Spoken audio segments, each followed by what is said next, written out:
Hello everybody, welcome to another video of Next Generation Mechanic.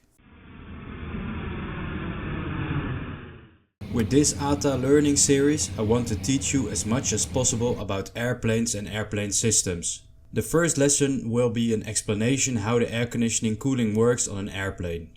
What system do you want explained? Tell me in the comments down below and maybe I will make a video about that. Don't want to miss a learning video? Make sure to subscribe.